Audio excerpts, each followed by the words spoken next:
үлкендік дебейм, бирок кээ бир анча-мынча кичирээгиндиктер ушундай эле болот болуш керек.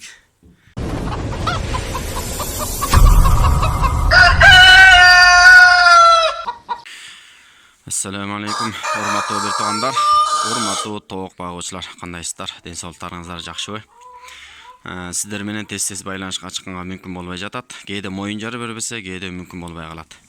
Кыскасы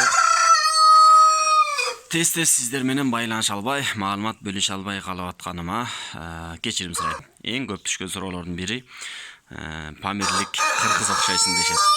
Мен Памирлик эмес, кадимки эле нарынды кыргызмын. Экинчиси, YouTube'дан канча сом акча табасың? $100 $200 дешет. Анан оозуңарга май деп коем, бирок YouTube'дан дагы мага эч кандай акча түшпөйт, урматтуу туугандар. Тартып аткан видеолорум болгону жеке өзүмдүн кызыкчылыгым үчүн, жана кимдир бирөө көрсө, пайда көрүп калса, кандайдыр маалымат алса деген гана ой. Болгон ошол.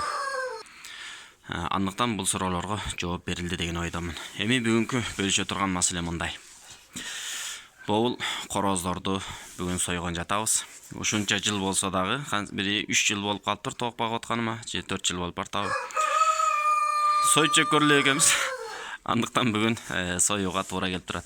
Эгер билсеңиздер, былтыр тооктордун канын алмаштырайын деп бир жерден 10 баш алып келсем, 10 баштын 2-өсү гана тоок болуп, калгандары бүт короз болуп калды. Мына коюп турушат. Бул чукуланып аткан эң улуу корозум ушу. 2,5-3 жашар болуп калды. Мында эле союп салайын деп атам. Андан кийинки полевая барама, мында эч кимге кереги жок. То есть мага кереги жок да. Андан кийинки соосу бул айлыга кетет.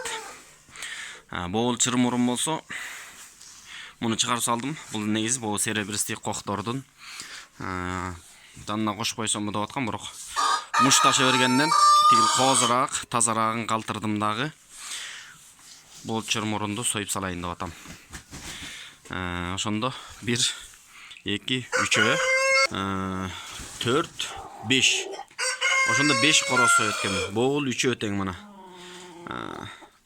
Булардан 4 тоокко 3 короз болгону бул өтө эле перебор болуп атат. Тоокторду кыйнап коюп атат деп атам. Анан бул жакта джерсийский гиганттар бар. Буларда ынтымактуу эле жашап атышат. 2 короз, 4 тоок бар. Джерсийский гигант азырынча коюп турайын деп атам. Мунун ичинде болсо, эне бирөө акырын чыгып, таза абадан жутуп чыгайын деп келген окшойт. Светлая барамаларым ушунун ичинде. Буюрса эми аларды дагы булар тууралуу кенен кесир бир маалымат бергенге, кимиси кандай, алар тууралуу дагы колдон келишинче маалымат беришкенге аракет кылабыз. Эми буларды бекерден чыгарып койгонум жок. Себеби тооктор биринчиден короздор баардыгы аралашып жүрө бере турган болсо, жумурткасы же болбосо каны бузулат. Жана полу барамалар же болбосо акрастары бузулбасын деп буларды чыгарып салганмын, еще көптүк кылбасын деп. Анан жем семирте турган, жем алып келген, бирок канчалык деңгээлде семирди, семирген жок, аны дагы көрөбүз. Канча килограмм эт берет, сиздер менен бөлүшкөнгө аракет кылам буюрса. Анан тоок союуда негизгиси эреже бар. Биздин аалымдар айтат, аалымдардын арасында ушу күнгө чейин колдонулуп келе жаткан эреже бар. Тоокту 3 күн таза жем менен, таза суу менен багып туруп, бок чокутпай, эч нерсе кылдырбай туруп, анан союп жеш керек. Ошондо адал болот деп айтылат негизинен. Бирок билели, пайгамбарыбыз саллаллаху алейхи вассаламдан түзмө-түз 3 күнгө чейин кармап туруп, андан кийин сойгула деген эреже эч бир жерде айтылган эмес, хадисте келген эмес. Болгону ошол көңүлдүн тынчтыгы үчүн аалымдар тоок кайсыл бир нерсени жеп алган болсо, шариатта адал деп эсептелинбеген нерсе болуп калса, ошол нерсе организминен 3 күндүн ичинде чыгып кетиши керек. Ошондон кийин анан союп жей берсеңер, адал болот деп баягы көңүлдүн тазалыгындагы караган десек болот. Эми буюрса таразаны азыр иштетебиз. Эң негизгиси тирүү кезинде короз канча килограмм берет, андан кийин эт канча килограмм берет, ошону дагы тартып алсам деген ой. Так, мынакей. Канча килограмм берейин деп атасың корозум? 6 килограммга бир аз тирүү кезиндеги салмагы жетпейт экен. Тирүү кезинде ушунча килограмм экенсиң, эми өлгөндөн кийин деп кичине оорураак айтып атам. Кечиресиң, катуу тийсе. Канча килограмм эт бересиң, айтчы ошону. Эми тагдырыңар ушул экен. Алла Таала ушинтип силерди жараттыр, адамдарга пайдаңарды тийгизгиле деп. Тирүү жанды өлтүрүп коюш чындыгында оор.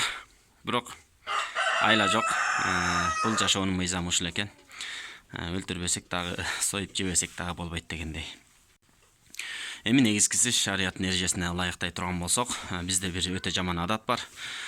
Башын балта менен чаап салабыз дагы кой беребиз. Ошону менен байкуштар чуркайт, тиякты бар бир сүзөт, биякты бар бир сүзөт. Ошентип анан өлөт. Бирок андай кылбаңыздар, урматтуу бир туугандар. Себеби бул дүйнөдө ким кайсыл бир жандыкты кандай кылып кыйнаган болсо, ахиретте Алланын астына барганда ошондой жазасын алат. Ушул нерсени эстен чыгарбайлы.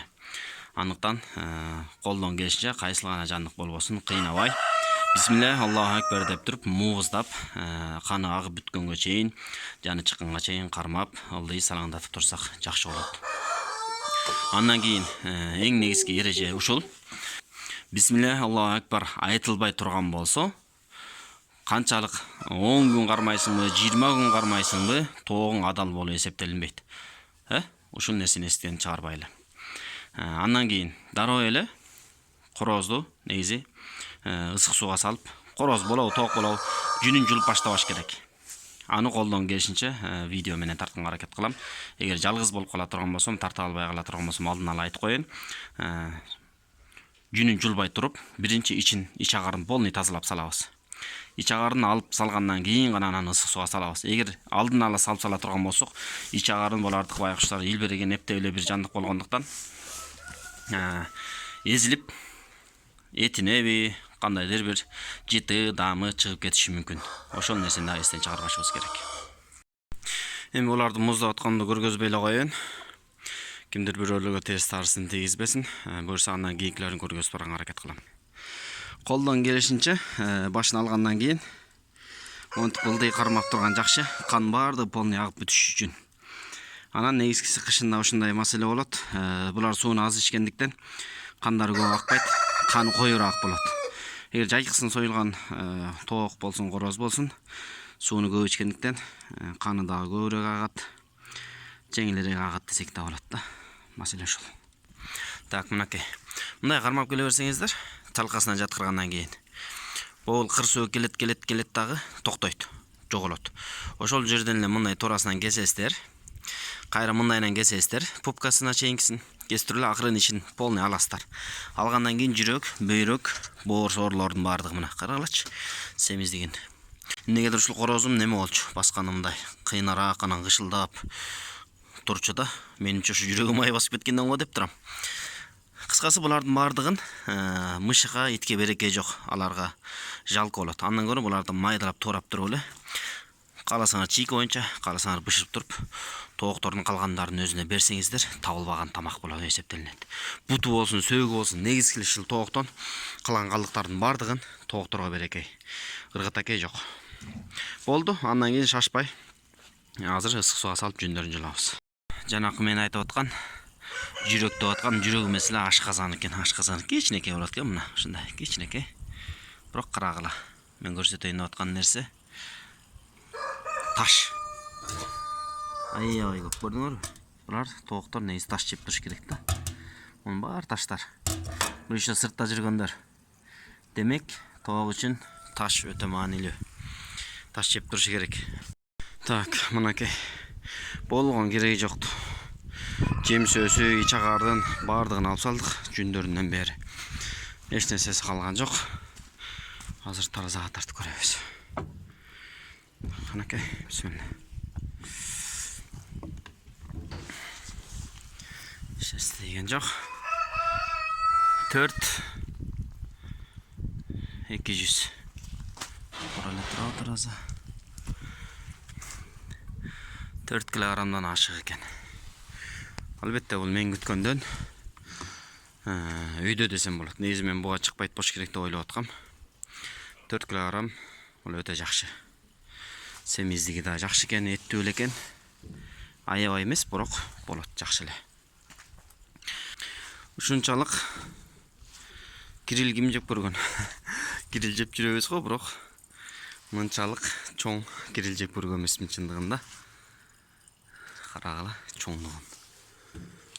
Эми индик дебейин, бирок кээ бир анча мынча кичирегиндиктер ушундай эле болот болуш керек. Эми болгону азыр муну бир гана жумуш калды. Акырын газ менен куйкалайбыз. Паялык менен куйкалчылар болсо чыгып ким эмне менен куйкаласа дагы полный куйкалайбыз. Соябыз, шорпоңо тоябыз болот экенбиз да буюрса иншалла. Ошол болгону сиздер менен бөлүшө турган маалыматым ушул. Калгандарын эми буюрса очерет менен кезек менен сойгонго аракет кылабыз. Бирок бир күндө бүгүн жетөөнү союп салам деп аткам. Жок. Жетөөнү эмес, араң экөөнү же үчөөнү эле соет окшойбуз ягы бул темп менен жүрүп отурса. Ошол кийинки видеолордон жолугушканча ассаламу алейкум. Аман эсен жакшы туруңуздар.